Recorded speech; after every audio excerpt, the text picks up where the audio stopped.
صباح الفل والياسمين على اجمل اخوات. عاملين ايه يا احلى متابعين في الدنيا؟ يا رب كلكم تكونوا بخير وهنا وسعادة. من اجمل منظر في الدنيا هنبدا يومنا النهارده. عايزه اشارككم يوم النهارده، يوم من ايام المصيف، واشارككم كل التفاصيل اللي كانت فيه، كل التفاصيل بتاع المصيف اللي انتوا بتحبوها. يلا بينا. اول حاجه كده نصلي على رسول الله، اللهم صل وسلم وبارك على سيدنا محمد وعلى اله اجمعين. جهزنا فطار وفطرنا قبل ما نتحرك، ده غير التوضيبات بتاع الاكل اللي هناخدها على البحر. واختي الكبيره بقى قررت تعمل لنا صينيه كيكه عشان ناخدها معانا على البحر. انتوا عارفين الكيكه الخرطه منها بتلكم علشان محدش يجوع تاني.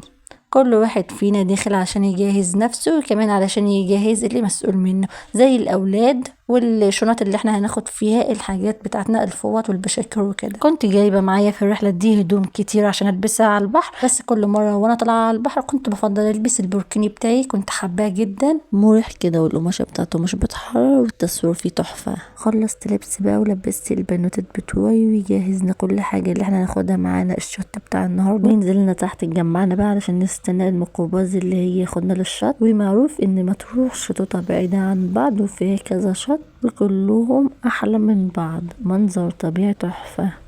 هنا بقى احنا كنا في الطريق الى شط كليوباترا، طول الطريق واحنا بنتفرج على البلد والمعصرات اللي بتقابلنا زي كليوباترا وعجيبة وفرجينيا. هنا بقى كنا وصلنا عند الشط اللي هو فيه المزار وحمام كليوباترا وفي الصخور، وفي إيه كمان اللي هو المشاية الزجاجية، وتحس وانت ماشي كده تحس ان انت داخل على الاهرامات بالحاجات الفرعونية اللي محطوطة دي. بس الشط هنا مقفول، مفيش نزول المية هنا لان البحر ده مفتوح، والبحور المفتوحة كلها كانت مغلقة. هنا مفيش نزول مية، تصوير بس. بجد التصوير هنا تحفة. عايزة اقول لكم رسوم الشط ده الفرد ب10 جنيه او ب20 جنيه. سيبنا بقى حاجتنا بره في تندة كده او مكان بيتساب فيه الشنط او الحاجة بتاعتنا، ومشينا بقى الطريق ده من اول البوابة لحد الصخرة، المكان اللي هو بتاع التصوير. المرجحة دي كانت للتصوير، والتصوير فيها الصورة الواحدة ب10 جنيه.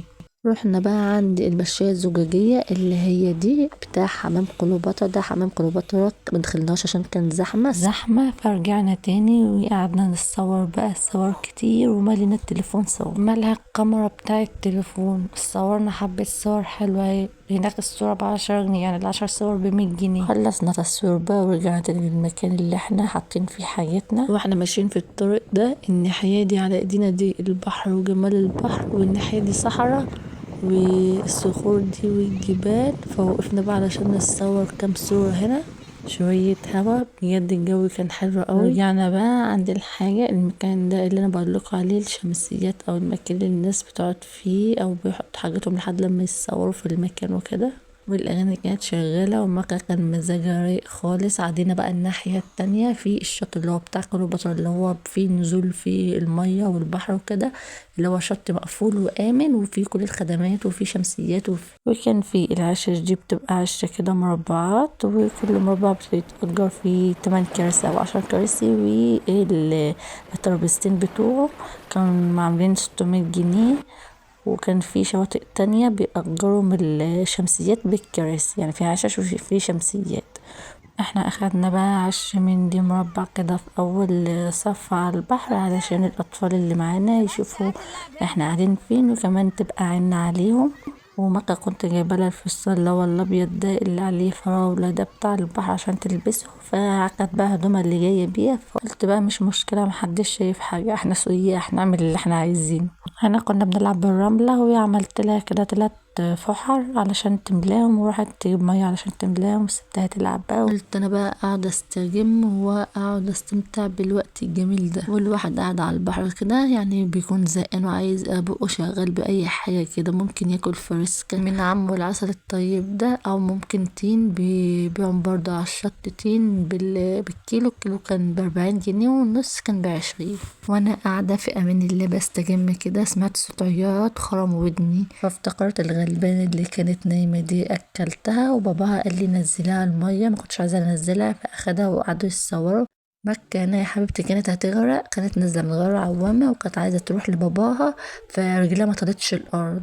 فانا اللي اخدت بالي من اللي حصل يعني، والحمد لله حصل خير. وبعد كده بقى قعدنا برا على الشط لحد لما جينا نروح. عايزه اقول لكم بقى واحنا مروحين كله كان نايم. اليوم كان تعب جدا. روحنا نمنا شويه وصحينا، عملنا الغدا كان بانيه ومكرونه وسلطات وطحينة، ودي أكلة المصيف بقى. بعد كده قعدنا في البلكونة شوية. ده الجو عندنا كان في البلكونة، والفيو كان تحفة وحبيت هوا بقى. القعدة في البلكونة بجد كانت حلوة، كلنا ملمومين كده وعمالين نهزر ونضحك. ما تتكش على حاجه، قول له اعمل لايك. اعمل لايك. قول له اعمل لايك. اعمل جدع. عشان بقول لك دخلوا الكوبايات دي بتقولي لا. اعمل ولا انت راجل. خليه بالك في الكاميرا. انا عامل لايك اهو. خلاص اعمل. فسبتهم في البلكونة بقى قاعدين، ودخلت علشان اعمل حاجة سخنة لزوري، علشان زوري كان تعبني جدا من المياه الساقعة. فلقيت المطبخ بالشكل ده، فقلت اروقه بقى لحد لما، وانا واقفة في المطبخ كده، لحد لما كوباية الحاجة السخنة تتعمل. فكان منظر المطبخ ده بعد الغدا، والأرضية والحاجات اللي فاضلة مننا كانت في الأكياس، بس الأكياس دي بتطلع برا في الباسكت اللي برا، وصحاب العمارة أو الفندق بيلموها وكده، اللي هو تبع النظافة. غسلت المواعين وسبتها تتصفى، وروقت ترابيزة المطبخ، والترابيزة الخشب دي اللي هي الكراسي برضو رتبتها كده وخلصت الحمد لله. وكمان كنست المطبخ بالحته اللي بره، اللي هي الطرقه اللي فيها الاوض، ومسحتهم كمان. وبس على كده شفتوا انا شطوره ازاي. ودخلت بقى عشان اجهز، علشان هننزل نتفسح في البلد شويه ونتمشى. مكة بنتي احلى واحده تتصور بجد. هنا بقى رحنا الملاهي.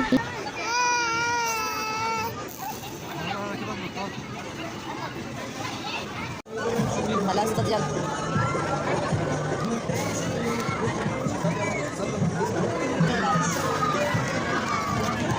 برافو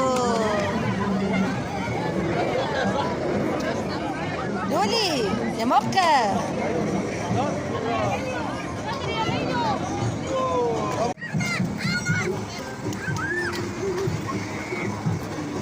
خدتي ايه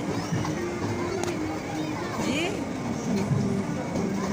وهنا بقى مكة كانت بتختار اللعبة بتاعتها، مش عارفة تختار ايه ولا ايه. اللي بيكسب في اللعبة بتاع السمكة دي بيختار لعبة من دول. ده تليفون، ثم عجايب ونضاره. نضارة، وفي صرصار وبتاع دكتورة اهو. اهي دكتورة بتاع قصة دكتورة اهي. هتاخدي ليه؟ بتاع دكتورة اهي كمان. كمان هتاخدي ايه؟ فوق شاشة. هتدي اللي فوق بيركب بعجايب.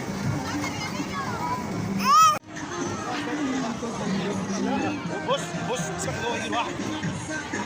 وبعد كده رحنا بقى ناكل ايس كريم او جيلاتي من عند عزة. طبعا مشهورة، اي حد يروح مرسى مطروح لازم يروح عند عزة ياكل ايس كريم او جيلاتي.